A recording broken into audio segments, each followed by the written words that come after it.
వ్రతం మధ్యలో నుంచి అప్పు కళ్యాణ్ వెళ్ళిపోయేలా చేసిన ధాన్యలక్ష్మికి దిమ్మ తిరిగే షాక్ ఇచ్చిన కావ్య. ఇంతకు ఏం జరిగింది? అసలు వ్రతం మధ్యలో నుంచి అప్పు కళ్యాణ్ వెళ్ళిపోయేలా ధాన్యలక్ష్మి చేయడమేంటి? మరి ధాన్యలక్ష్మికి దిమ్మ తిరిగే షాకు కావ్య ఏమిచ్చింది? అసలేం జరిగిందనేది వీడియోలో చూసి తెలుసుకునేద్దాం.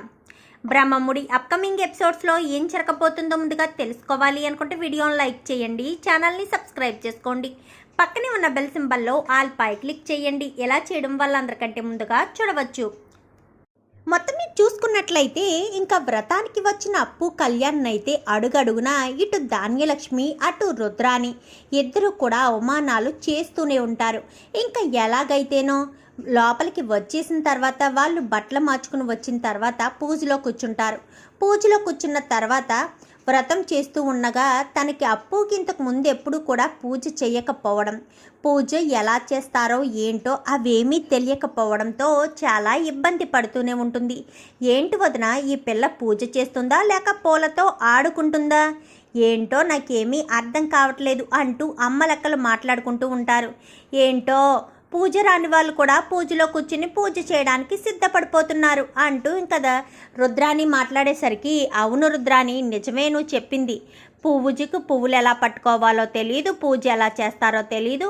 ఆడపిల్ల ఈ దుగ్గిరాలింటికి మళ్ళీ కోడలుగా వచ్చింది. ఏంటో ఈ దౌర్భాగ్యం ఏంటో నాకు అర్థం కావట్లేదు.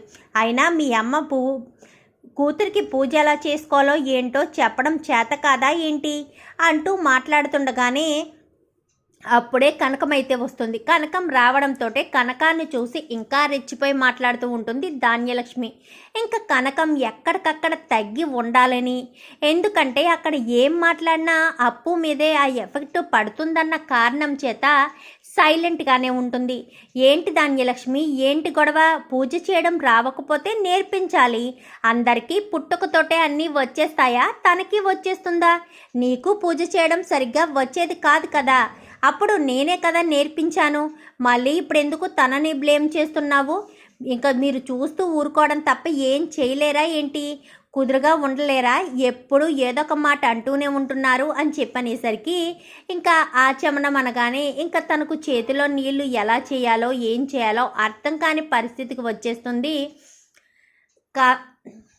అప్పు అయితే. ఇంకా అలా వచ్చేసేసరికి కళ్యాణ్ చూస్తాడు, చాలా కోపం వచ్చేస్తూ ఉంటుంది.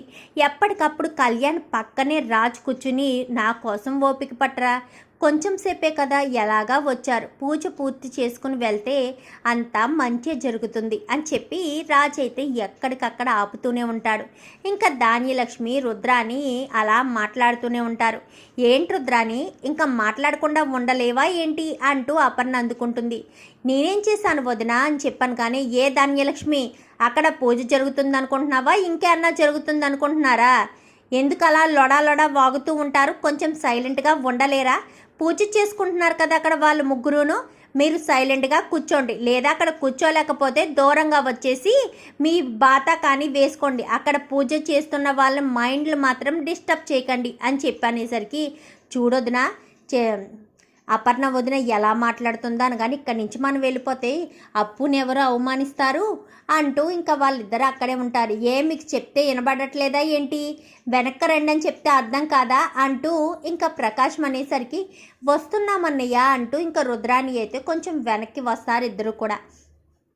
ఇంకా అప్పు అలానే చేస్తూ ఉంటుంది. పువ్వులు విసరడంలో ఇంకా అన్నీ కూడా శుతి మెత్తగా చేయడం మానేసి చాలా హార్డ్గా చేస్తూ ఉంటుంది.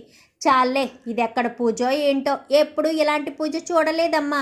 ఆడపిల్ల పూజ చేయడం చూశాను కానీ ఆడపిల్లల మగోడు పూజ చేస్తున్నట్టు అనిపిస్తుంది అంటూ వచ్చిన ముత్తైదులు మాట్లాడేసరికి, ఎందుకు అలా మాట్లాడతారు? తన స్థానంలో మీ కూతురుంటే అలాగే మాట్లాడేవారా?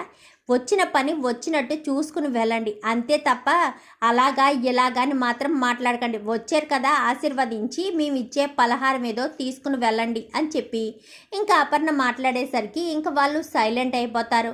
ఇంకా రుద్రాని కూడా సైలెంట్ అయిపోతుంది. ఇంకా ధాన్యలక్ష్మి మాత్రం రెచ్చిపోయి మాట్లాడుతూనే ఉంటుంది. ఇంకా మాట్లాడుతూ ఉండేసరికి కళ్యాణ్కి అయితే కోపం వచ్చి ఇంకా రాసి చేతిని వదిలించుకుని, అప్పు లే, మనం ఇక్కడి నుంచి వెళ్ళిపోదాం.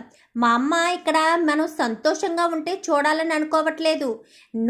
నువ్వు బాధపడాలి, నీతో పాటు నేను బాధపడాలి. అదే మా అమ్మ టార్గెట్. మా అమ్మ రుద్రానియత్త కలిసి వేసుకున్న ప్లానే అది. మనల్ని కావాలని ఇక్కడికి పిలిపించి అవమానించాలని, మనం బాధపడితే వాళ్ళు సంతోషంగా ఉండాలని కోరుకుంటున్నారు. ఎక్కడా ఇలాంటి తల్లి మాత్రం ఉండదు. కొడుకు సంతోషం కోసం ఏదైనా చేయడానికి సిద్ధపడతారు, కానీ కొడుకు సంతోషంగా ఉంటే చూడలేని వారవలేని తనం ఎక్కడా ఉండదు. ఒక్క నిమిషం కూడా ఇక్కడ ఉండడానికి వీల్లేదు. మనం ఇప్పుడే ఈ క్షణమే ఇక్కడి నుంచి వెళ్ళిపోదాం అని చెప్పి ఇంకా అప్పు చేతిని పైకి పట్టుకునేసరికి, వద్దు కవి, ఇంతసేపు అయింది కదా, ఇంకా కొంచెం సేపే కదా, ఓపిక పడితే వ్రతం పూర్తి అయిపోతుంది, అప్పుడు వెళ్ళిపోదాం అని చెప్పి ఇంకా అప్పు అనేసరికి, ఇప్పటి వరకు చేసిన వ్రతం చాలే, ఇప్పటి వరకు మనం కట్టుకున్న పుణ్యము చాలు, వెళ్తాం రా అని చెప్పి అప్పు చేతిని పట్టుకుని వెళ్ళబోతూ ఉండగా ఇంకా పంతులు గారు అయితే పూజ పూర్తయిందమ్మా అని చెప్పనేసరికి అక్షంతలు వేసి ఆశీర్వాదం తీసుకోండి అని చెప్పాను. కానీ అప్పు ఒక్క నిమిషం ఆగు అని చెప్పనేసరికి అప్పు ఆగుతుంది. కవిగారు, ఒక్క మాట నేను చెప్పేది వింటారా అని చెప్పనేసరికి, ఏంటొదినా మీరు చెప్పారనే నేను లోపలికి వచ్చాను, లేదంటే అటు నుంచి అటే వెళ్ళిపోయేవాడిని. కానీ ఇంట్లో లోపలికి వచ్చినప్పటి నుంచి కూడా మాకు ఎలాంటి అవమానాలు ఎదురవుతున్నాయో మీరు కూడా చూశారు. కానీ ఎవరూ ఏమీ చేయలేని పరిస్థితిలో ఉన్నారు. రుద్రానియత్త మా అమ్మ ఉన్నంతకాలం మేము ఇంట్లో సంతోషంగా ఉండలేము అని చెప్పి ఇంకా కళ్యాణ్ వెళ్ళబోతూ ఉండగా, ఒక్క నిమిషం కవిగారు, మీరు అక్కడ ఉంటున్న ఇంటికి అద్దె ఎంత అని చెప్పనేసరికి 5,000 అని చెప్పాను. కానీ మరి కరెంటు బిల్లు అని చెప్పనేసరికి అదొక 1,000 రూపాయలు వస్తుంది వదిన అని చెప్పాను. కానీ మరి మీకు రోజుకి భోజనానికి ఎంత ఖర్చు అవుతుంది అని చెప్పనేసరికి, రోజుకి మా ఇద్దరికి 200 ఖర్చు అవుతుంది, నెల వచ్చేసరికి 6,000. అంటే ఈ 6,000 12,000. మీకు ఒకవేళ ఏదో సినిమాకి వెళ్ళాలనిపించో లేదా ఏదైనా బయటికి అనిపించి బయటికి వెళ్తే ఎంత ఖర్చు అవుతుంది? సుమారు ఒక 1,000 రూపాయలు వేసుకుందాం. పోనీ టోటల్గా ఒక 15,000 అనుకుందాం. ఆ 15,000 ఏదో ఇచ్చి మీరు ఇక్కడే ఉండండి. మీరు ఏ జీవితాన్ని అయితే అక్కడ గడుపుతున్నారో అదే జీవితాన్ని గడపండి. కానీ అక్కడ మీ ఇద్దరు మాత్రమే ఉంటారు, ఇక్కడ అందరూ ఉంటారు. మీ వంట మీరు చేసుకోండి, అన్నీ మీరు చేసుకోండి అని చెప్పనేసరికి, వంట ఎందుకు కావ్య, వాళ్ళు మనకి ఇవ్వాల్సిన 15,000 ఇస్తే సరిపోతుంది కదా అని చెప్పనేసరికి, అవునత్తయ్య 15,000 ఇచ్చి ఇక్కడే ఉండండి కానీ లగ్జరీగా మేము బ్రతకలేము వదినా అని చెప్పాను. కానీ లగ్జరీగా బ్రతకమని ఎవరు చెప్పారు? మీరు అక్కడ నేల మీద పడుకుంటున్నారు కాబట్టి మంచం వదిలేసి నేల మీద పడుకోండి. అక్కడ మీరు ఎలా ఉంటున్నారో అనేది ఇక్కడ వాళ్ళు బాధపడకుండా ఉండాలి కాబట్టే నేను ఇలా చెప్తున్నాను. మీరు అందరిలోనూ ఉన్నట్టు ఉంటుంది, అంతా సంతోషంగా ఉన్నట్టు ఉంటుంది కదా. మీరు ఎక్కడో ఉండి బాధపడడం కన్నా ఇక్కడే ఉంటే అంతా సంతోషపడతారు కదా అని చెప్పి ఇంకా కావ్య చెప్పేసరికి రుద్రాని గుండెల్లో ఒక్కసారిగా రాయి పడినట్టు అనిపిస్తుంది. ఎందుకంటే అని చెప్పి కావ్య చెప్పేసరికి, అది అనగానే ఇంకేం మాట కాదనొద్దు. అమ్మ తాతయ్య గారు మీ దగ్గరికి వచ్చి మరీ పిలిచినందుకు గాను మీరు ఇంటికి వచ్చారు, చాలా సంతోషం. మీరు ఇంట్లో ఉంటే కొంతమందికి నచ్చడం లేదు, ఆ నచ్చని వాళ్ళెవరో తేలాలి, ఇంట్లోంచి వెళ్ళిపోతే ఎంతమంది సంతోషపడతారనేది విషయం తెలియాలి కదా. ఎందుకు ఇక్కడి నుంచి వెళ్ళడం అంత మంచిది కాదని నాకు అనిపిస్తుంది. మీరు ఆ 15,000 ఇచ్చి మీరు ఇక్కడే ఉండండి అని చెప్పి ఇంకా కావ్య అనేసరికి ఇంకా ధాన్యలక్ష్మి ఒక అంత సంతోషంగా ఉన్న అప్పుని ఇంట్లో ఉండనివ్వమన్నారని ఒక అంత బాధగా ఉంటుంది.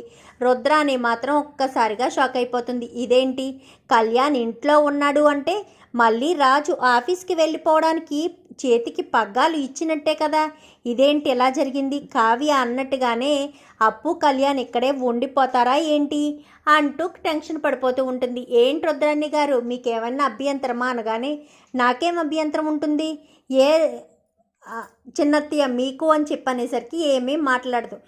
నీ ఆలోచన మంచి ఆలోచన కావ్య, 15,000 ఇచ్చి ఇక్కడే ఉంటారు, అందరితో పాటు సంతోషంగా ఉంటారు, మంచి పని చేసావు కావ్య అని చెప్పనేసరికి, మా తమ్ముడు డబ్బులు ఇవ్వాలా అనగానే, ఇంకా చాలు ఆపండి, ఎప్పటికే మీ తమ్ముడిని నేను ఇంట్లోకి రానివ్వట్లేదు అంటున్నారు.